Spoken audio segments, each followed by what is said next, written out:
$8 million. That's the price of the most famous athlete on planet Earth. This season. Not 80. 8. And the moment LeBron James signed that number in Philadelphia, every superstar contract in the NBA quietly became a problem. Because if the face of the league can play for pennies to chase a ring, what's everyone else's excuse? This is the story of how one discount is breaking the economics of an entire sport, who it empowers, who it exposes, and why the next 5 summers of basketball just changed shape. Stay with me, because the player this hurts most is not who you think. Start with what the number actually is. 2 years, $8 million total. A player option. For a man who earned $53 million last season and could have signed for the max anywhere with a phone call. That gap, $49 million, is the largest voluntary pay cut in the history of American professional sports. Nobody negotiated him down. No decline forced it. He looked at the math of winning and paid for it himself. To understand why this breaks things, you need 30 seconds of ugly truth about the salary cap. Every team spends from the same fixed pool. A superstar on a max contract eats 30 to 35% of it. Alone. That's the deal the league made decades ago. The stars get their fortune, and the front office builds whatever roster fits in the leftovers. Depth, defense, bench scoring, all of it squeezed into the crumbs. Every championship roster is a negotiation with that math. LeBron just deleted the math. An $8 million superstar means a whole roster around him.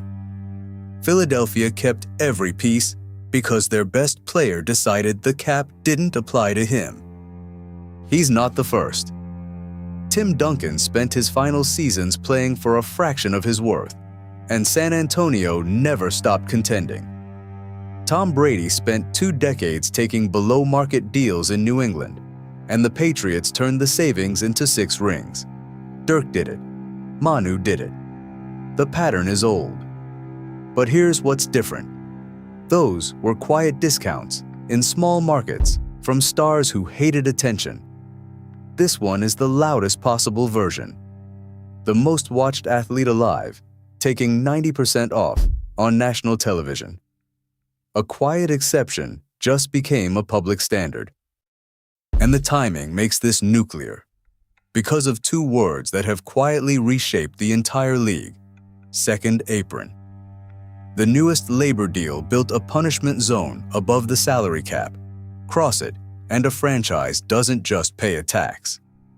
It loses tools. Trades get restricted. Draft picks get frozen. Building around 3 max contracts went from expensive to nearly illegal. Every front office in basketball has spent 2 years desperate for a way out of that trap. And LeBron James just demonstrated the cheat code on national television. The third star plays for nothing. The apron was designed to stop super teams. A discount economy builds them anyway. Through the one door, the rules can't close. That's why executives called this contract the workaround, and why the league office noticed immediately. And that standard lands on every max player in the league.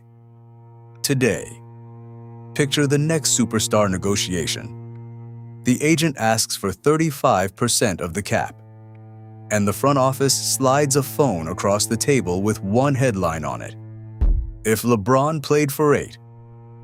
The counterargument used to be simple: nobody can ask me to be underpaid. That argument is now gone. Not legally, psychologically. Every max contract signed from this moment on carries a silent asterisk. This player chose money over winning. Unfair? Completely. Real? Absolutely. So who wins in this new world? Start with the owners, because they always win first. Every dollar a star discounts is a dollar the franchise keeps. And franchises are worth billions.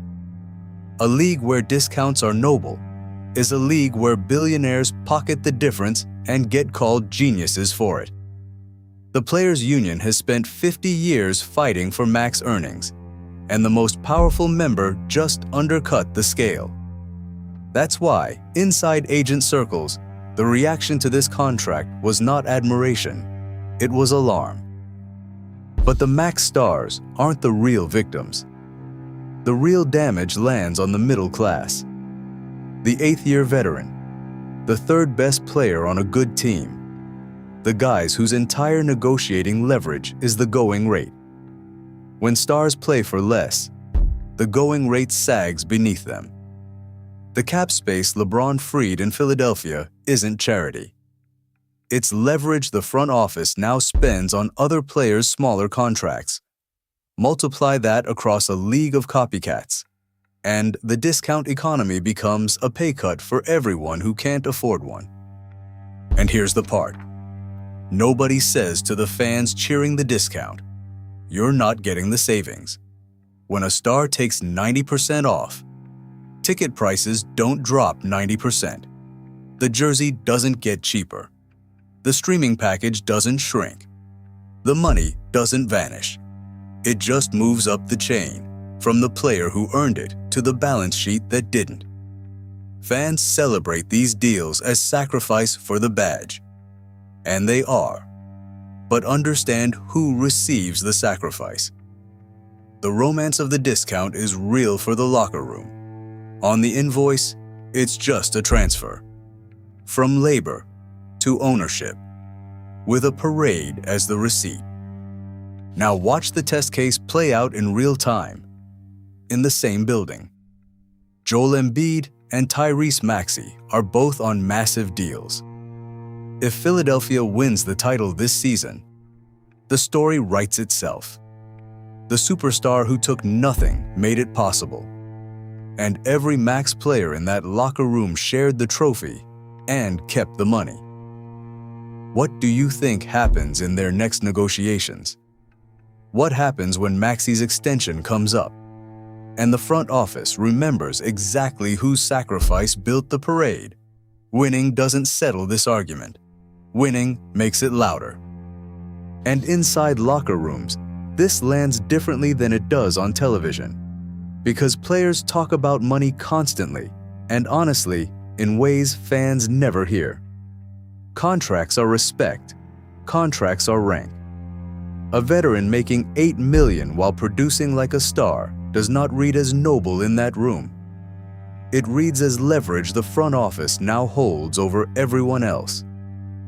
When the best player in the building works for 1/10 of his value, every negotiation that follows happens in his shadow.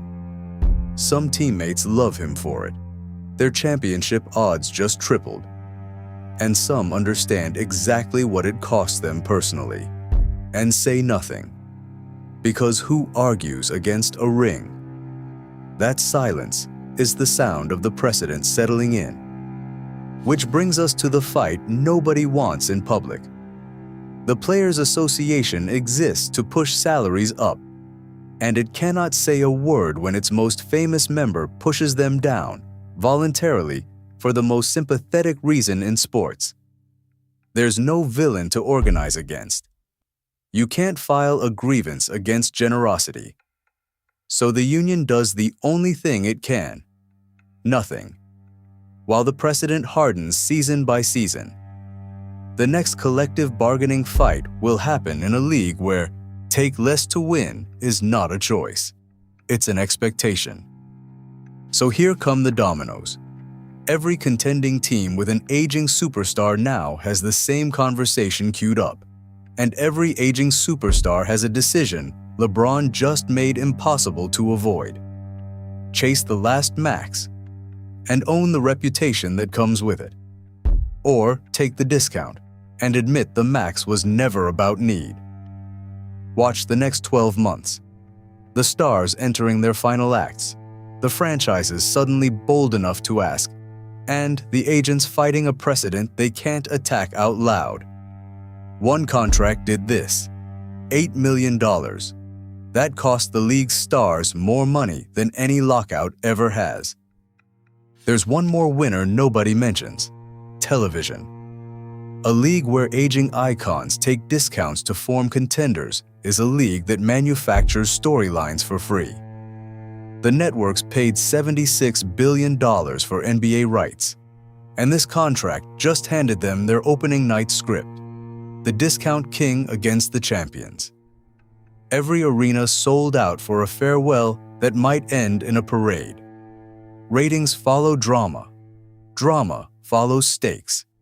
And no stakes on earth beat a legend playing for nothing but the ring. The league office will never say it wants stars underpaid. But watch which games get the Christmas slots, and you'll know exactly what the schedule makers think of this contract. So, on the record, date it, screenshot it. Prophecy 1. Within one calendar year, at least one more All-NBA level star signs a deal at least 50% below his max and cites LeBron by name. Prophecy 2. Philadelphia's discount-built depth wins them 55 games or more, turning this contract from a story into a blueprint. Prophecy 3. The big one. The next labor negotiation makes the discount economy a formal battlefield, with rules proposed specifically to stop what LeBron just did. That's our call. Every word on the record. One man took 90% off, and the bill went to everyone else. If the parade happens in Philadelphia, this becomes the most influential contract in NBA history. If it doesn't, it's still the most dangerous.